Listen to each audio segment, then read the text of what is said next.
So we're going to record.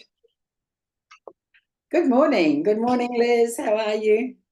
Good morning. I am very, very well. Excellent. I am too.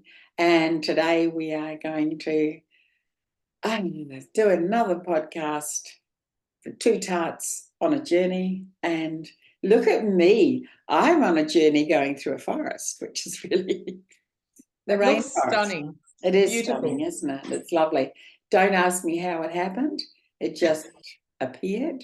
And I used to have a background like this. I don't know how it's emerged, but let's say that's what the universe wants me to experience. So Beautiful. we closed out our last podcast with talking about boundaries. We talked about boundaries. We talked about comfort zones, and then we talked about beginning this journey of putting boundaries in place and how complex it is, how scary it can be, and we spoke about the fact that we can begin to have conversations with our authentic self. And we do that by being present, by practicing presence.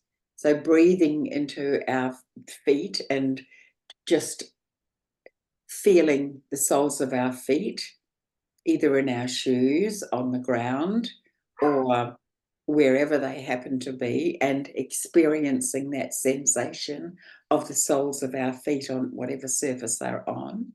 And then just breathing into that, breathing into, can I feel my clothes on my skin? Can I feel my breath flowing through my nostrils and down into my lungs or my belly? Am I present? And once we're present, we can actually connect and have a conversation with our authentic self. And then, as opposed to our subconscious self, or our egoic self, or our little chatterbox, who is forever telling us what we're meant to be doing. So that's the great way of being able to identify if we're being authentic and true to ourselves, or if we're being inauthentic and fearful and true to somebody else's confines, or the limiting behaviors that somebody else is expecting from us. So we had a great conversation last week. So this time we decided that we would open this conversation with simple and effective ways of beginning our journey of putting boundaries in place for ourselves. I'll let you talk. Which begins with self-inquiry. Yes. Okay, so tell me tell us what you mean by what is meant by self-inquiry. Well, really carrying on for what we were talking about last week. And it's really like, are you doing it for you? Or are you doing it because it's expected? Or you're doing it through fear? It's like, if you just need to go and do something and you automatically get that feeling that comes over us like, oh, I don't really want to do that. That's when you need to stop and like just go within. Just what was that about? What was that pause? Do I want to do it or do I not want to do it? But just question, as you said, feet on the ground, take a breath. And just in that moment of awareness that perhaps it's not something you want to do, just look into that. That's where I'm saying just inquire a little bit further into it. Is it something I want to do, or is it going to serve me, and where's it going to get me, and who am I making happy, or whatever, all those questions. And then, you know, as I said, do no harm. So if it is not harming someone else in that moment, but you don't want to do it, just sit there and go, okay, I would like to do this. I would like to give myself this time to do this. Mm. Mm. Because we don't have to keep looking outside of ourselves to live someone else's life. So that self-inquiry is, what is it that I want to do? What is it that's serving me? What is it that's making me happy? You know, and all of that then goes back to that sense of freedom. But just starting with those little steps, just connecting to that pause when something's asked of you and, you know, it doesn't bring you joy, and there's this moment of tap into that. Great, because that's what that was going to be my next question, is how do we actually identify, because we have such a huge amount of sensations that arise in our body every second. It's being able to identify what it is, how do we identify our discomfort, no, I don't want to do that. And it's as we are going to, if someone says, oh, do you want to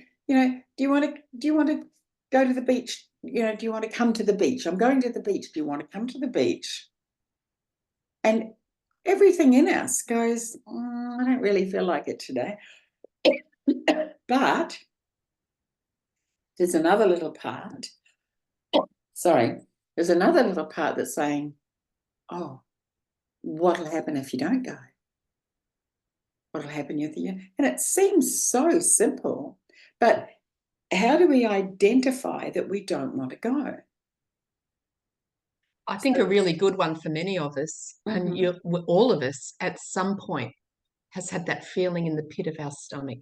Yeah. Or that solar plexus. I'm talking about the chakras, the sacral and the chakra, that stomach butterfly, that discomfort. Yes. And talking about this discomfort, how many times have you felt that and you've done it anyway and it's not ended well? Yeah. Because that discomfort is your higher self, or that inner knowing, giving you that little bit of a nudge, a sensation to say, it's probably not what you need to do. But because we're constantly disconnected with self and looking outside of ourselves, we think, oh, we have to do it because of that.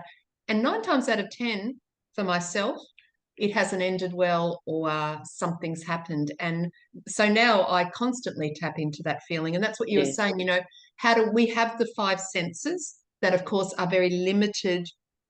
So, you know, we see our sight straight in front of us and we're not looking at the whole picture. So the sight, the hearing, the taste, the smell, the feeling, the sensation, they're all tools that are being gifted to us to recognize that it may not be something that is in our best interest, and to then start that self-inquiry, not through the monkey mind, but just the feeling of,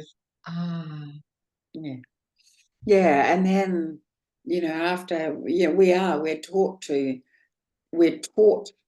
to follow those 5 senses, you know, and then we slowly realize that those, you know, that little pull in our solar plexus, and, you know, just beneath the breastbone there, you know, that soft little space that can feel really knotted up and can slide down to our belly and make us feel really sick, because we've said yes to something that we don't want to do.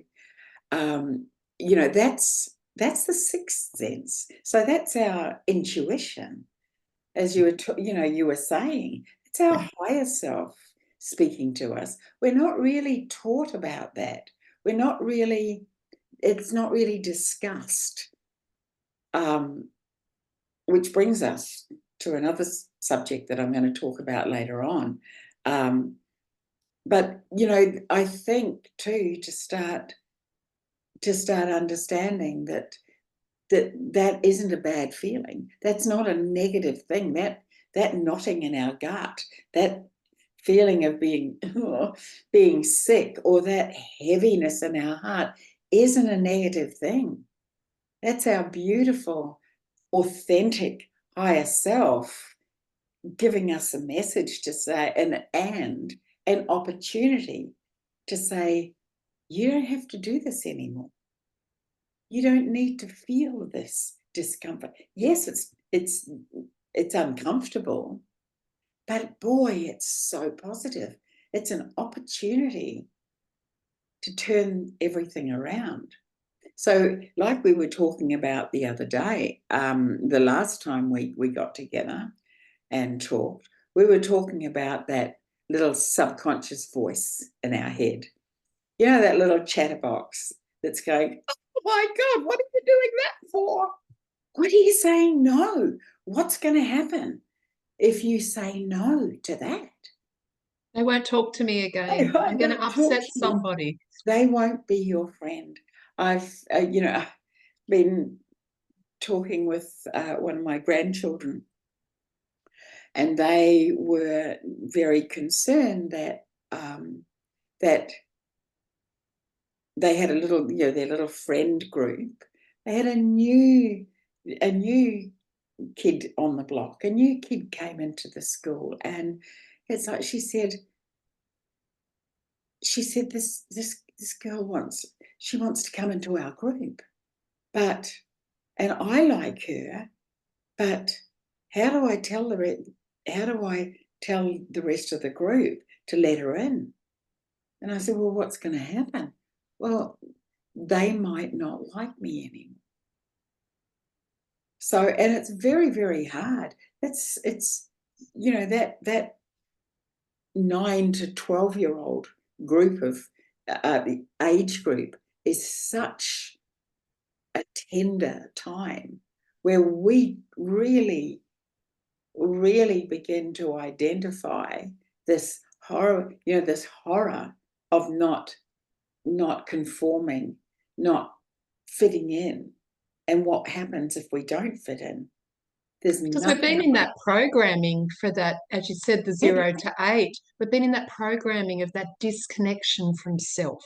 Yes. The disconnection. So we're constant, and that's where you're saying about the 9 to 12. So instead of having those sensations, we're constantly having to compare or ask permission or everything outside of ourselves. And that takes us into this adulthood where we are now, and we're talking about it. It's that simple programming. We're also disconnected from ourselves. We're disconnected from Mother Nature putting our feet on the ground. How many do that? Total disconnect. And that's where the self-inquiry and those sensations, as you were saying, it's and I think such long programming. Yeah, there's nothing like, and I think everybody remembers being at school.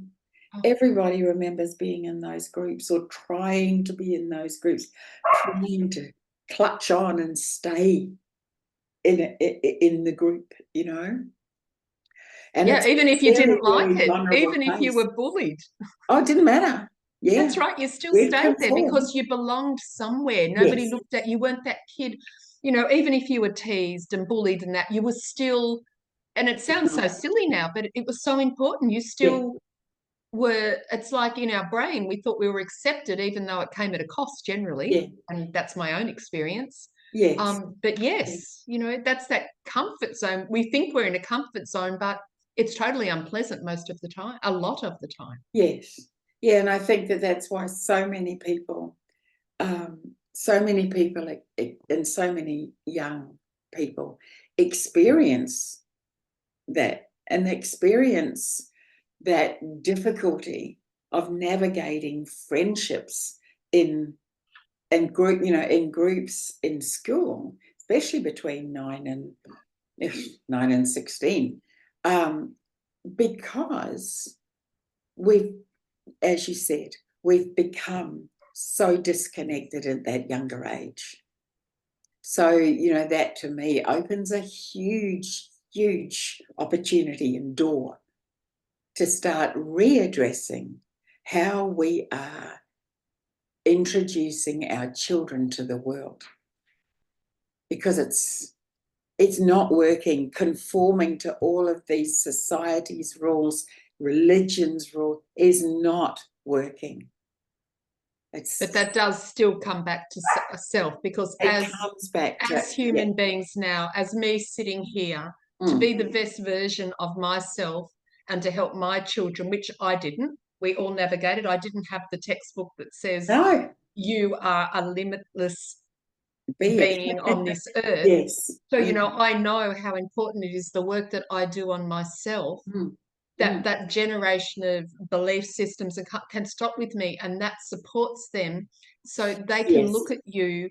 Yeah, it's being the moving model. through those things and that's the model. It's not the conforming of being the good, you know, school person on the PCA or whatever, being dressed the same way. That's not the conforming. That's the disconnection of self. But watching you have emotion and going through these things and trying to better yourself is, to me, teaching our younger generation that it's time to do things differently, that, you know, and again, it's that self-inquiry. Yes, and modeling is really is the way. It's always been the ideal, and it's always been denied, because most of us had already been programmed. So yeah, there's a big job to do. But anyway, It getting is, back but as to, you said, we're imprisoned in our own. yes, We're imprisoned. By the time you're 9, but in that age group of 9 to 16, it's too late to say, well, no, this is what you do. It's because that's too big a leap for them.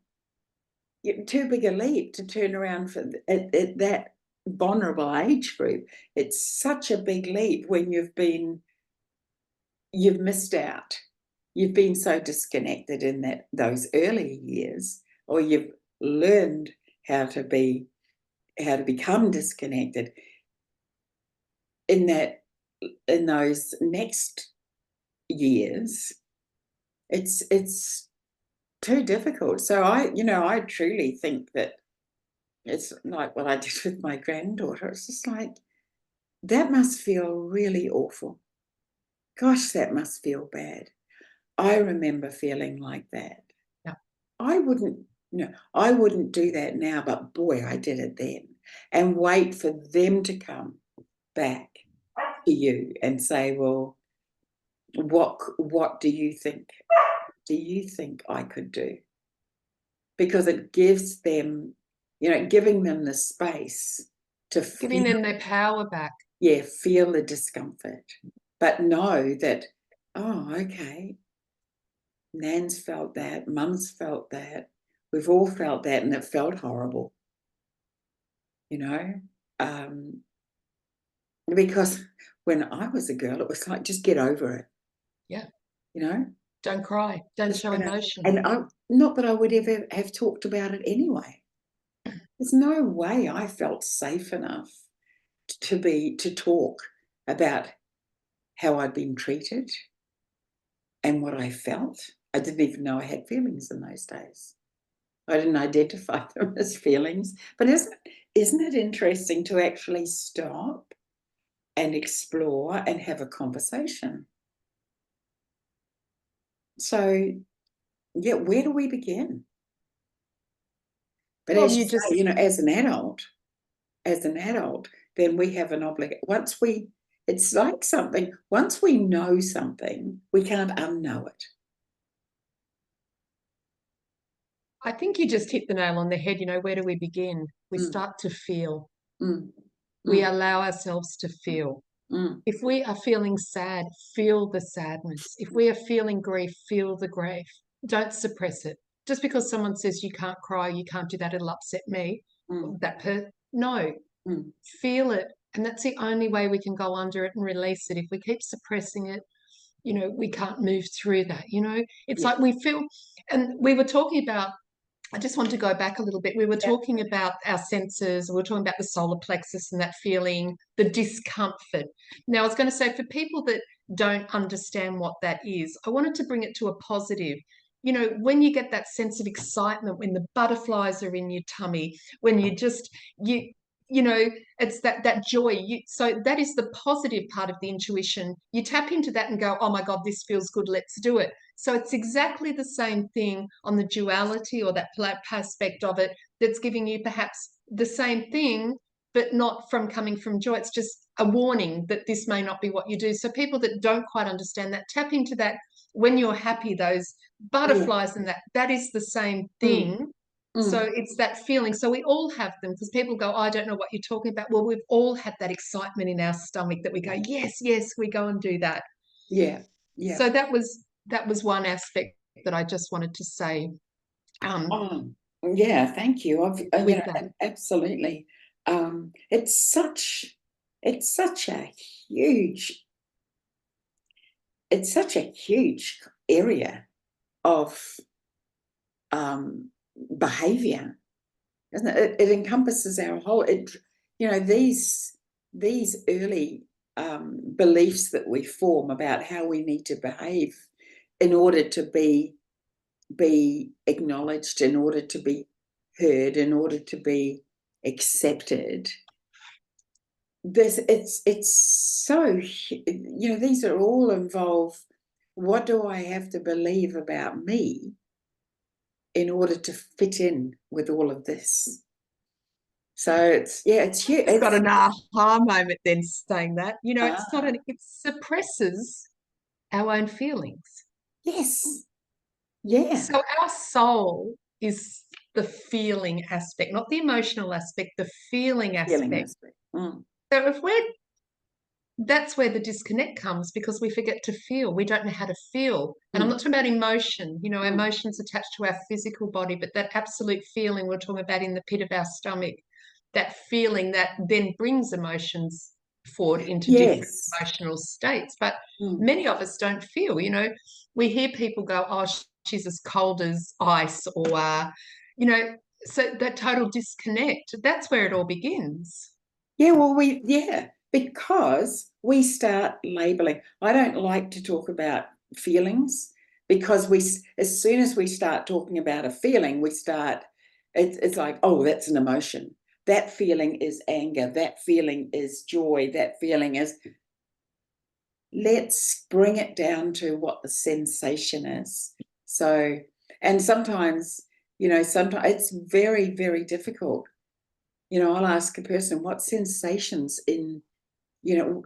what sensation are you feeling? And it's like, it can take quite a while to actually identify a sensation in your body, because you're so used to it. But, you know, so what sensation are you sensing in your body? Okay. Oh, well, I feel this kind of heaviness or fluttering, or like a burst in my chest. Okay. Okay. Okay. So when you feel a burst in your chest, what happens to your face? Ah, I smile. Okay. So perhaps then we can start identifying that with a label. Oh, that's happiness, or, oh, I'm feeling this horrible knotting right down in my belly. Okay. And what does your face do then? It crinkles up, or whatever it does. My mouth tightens, my shoulders hunch. Okay, okay. So what do you label that as? Oh, misery. So, or scared, or so starting, that's what you were talking about, starting to identify these sensations rather than labeling them as emotions, And because not that gets ignoring them. so As you conflicted. say, Yeah, yeah, our body will let us know all the time. You know, there's really, you know, you think about it, you start sweating. yeah, You know, you get the sweaty palms. And how many of us go, oh, I just started crying for no reason? Your body is trying to give you the message to, Yeah. so why are you crying? Don't dismiss it. Don't wipe them away. Why? Oh, what's made me sad? Well, I don't know. I just got this overwhelmed. So just sit with that. Don't push it away. And when you're sweaty, it's your body just trying to think, you know, perhaps it's not something that you need to do. It's already going into a bit of a, you know, perhaps a fight, flight, or whatever. It's always telling us, but we dismiss these things. We wipe them away. We get on with it. You know, we disregard it. But as you said, just come back, feel those sensations, and don't resist them. Don't dismiss them. That's where the inner inquiry starts. Yeah, and don't make it wrong or right, or, you know, it's just what it is. But, you know, I often think think of classrooms, and these early childhood classrooms where they have show and tell.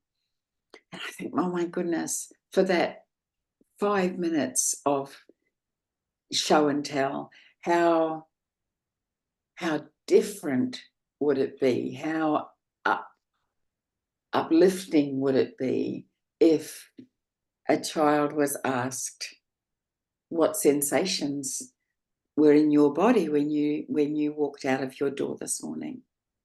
Yeah. You know, oh, I had this, or oh, I had this, because, you know, I wanted to get to school today because I wanted to talk about this, or I wanted, and then, you know, to have a beautiful teacher come along and say, I walked out of home this morning and I had this heavy feeling in my heart, and, you know, just to be able to start communicating in feelings and sensations, and keeping that connection with the body.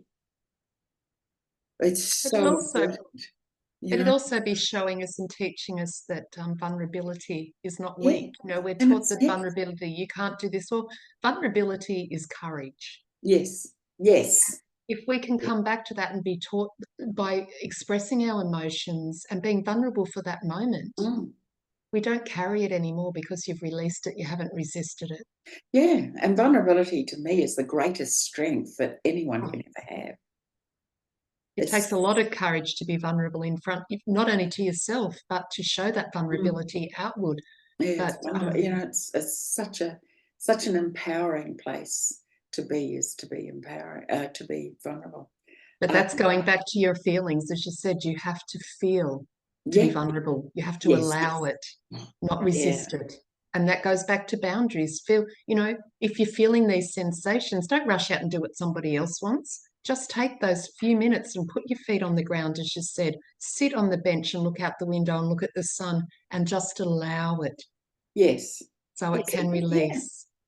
Even, you know, for in 2 minutes, if just once a day, if just once a day we begin by by ex, by not anchoring ourselves, but um, recognizing one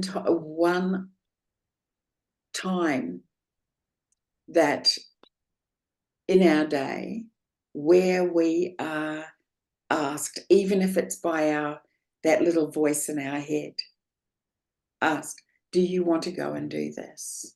Yeah, you better. You know, and that little voice in our head will say, "You'd better go. You'd better go and do this. You'd better go and make your bed." You know, we don't know why.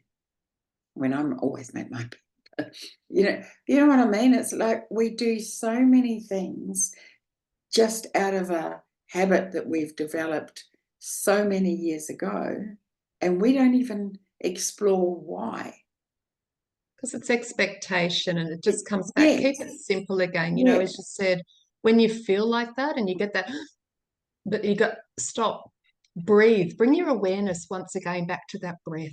yeah, Just breathe in instead of going and yes, going off and doing it. You know, yeah, just again, you know, that connection and that breath, that will change Mm. where you're going to go in that moment, because there is only the now. And if you actually stop, you're not reacting, you're not doing it through anything. You've actually allowed yourself just to feel for a moment with the breath and your feet on the ground. And that could actually change the course of what you were about to just do. Absolutely.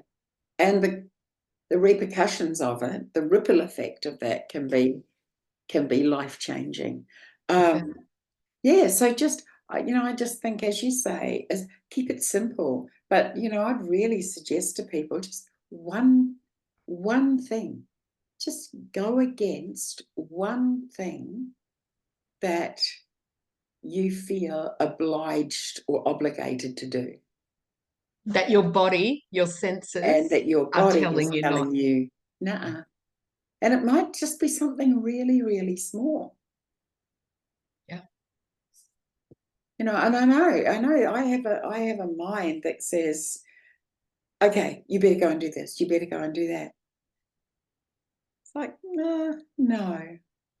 And I don't even know why I better go and do it. So that's when I start like, "Okay, okay." So then bring yourself to that breath, as you say, bring yourself, am I present? Can I feel my clothes on my skin, my soles of my feet connecting? Can I please connect with my authentic self? Okay. Do I really want to do this? No. All right, I won't. And you feel that resistance. This is the great thing too. We feel that myriad of sensations in our body that's going, We also begin to understand in those moments when you continue, when you do what you were saying on a daily basis, you will begin to understand and recognize how much fear drives our actions and drives us forward. We are not in control. The fear is doing it. So if we can sit back and do what you're saying and recognize those sensations, you will probably find fear will come up. Fear of Absolutely. repercussions, fear of this, fear of that. Well, Yeah. why? Because it won't be your fear. Like, it'll be belief fear, but really go. And that's when you start the self-inquiry. That's when you really see what's under it and what is driving us in our daily lives every day until we start doing this. Just before we finish, really love to talk about, I watched a movie and it was about a family, and they were gathering together at Christmas, and all of the different siblings, and how none of them wanted to gather together. None of them wanted to gather together. They didn't, and each one had to felt obliged to show up, and it was so interesting. And that's a great way to learn, because when we as adults all get together in a group as a family, all of those childhood behaviors and our childhood roles all come to the fore. So that's a really great way. And we feel every single sensation that we ever felt as a young child all comes up to fight with each other. It's really interesting. But next week, that's continuing trauma over and over and over. That's what's Einstein, And it keeps on going. The meaning of insanity is to do the same thing over and over and over without, why do you feel the expectation to all be in one room once a year when no one gets on? I mean, that is the most craziest thing I've ever heard. It's lunacy, isn't it? Oh, it's hilarious. It is so funny. It is so, but now I can look back and like, it's hilarious. But I remember when I used to be in it, it wasn't fun at all. Wasn't much fun at all. It was just a miserable day. So Christmas was miserable, the Boxing Day, because you leave that day and you're still thinking about it for the next month. And then you're traumatized, you start to, it's crazy. And then you do it all again the next year, yeah. Or Easter or whatever. Okay. Okay, so look, that was really good. I think I think, next week we just keep delving into, pulling this apart a little bit further. These, and we've talked about why the need to put boundaries in and what benefits it's going to give us. So next week we could talk about how. Which will be different from every single one of us because we're all in different circumstances. Absolutely. But ultimately, it can still come down to really simple things of just feeling breath and feet on the ground. But yeah, we can Yes. absolutely Yeah, and talk just about doing that. But it really is a step-by-step process. Oh. So And every day, you never finish the journey. You still no, do it. you We're don't. all triggered every single day. You just have the Very true. tools. So what we're Yeah, doing is giving you the tools that's in the your kit ones. to be able Yes. to navigate some of this really intense, hard, well, I was going to say a word there, but I'll say stuff. Stuff. Okay, thank you so much. Look forward to talking next week. Look forward to talking to everybody. Thank you, everyone. Have a See you beautiful again. week and feel. Yes, let's do that. Okay. Bye. Bye.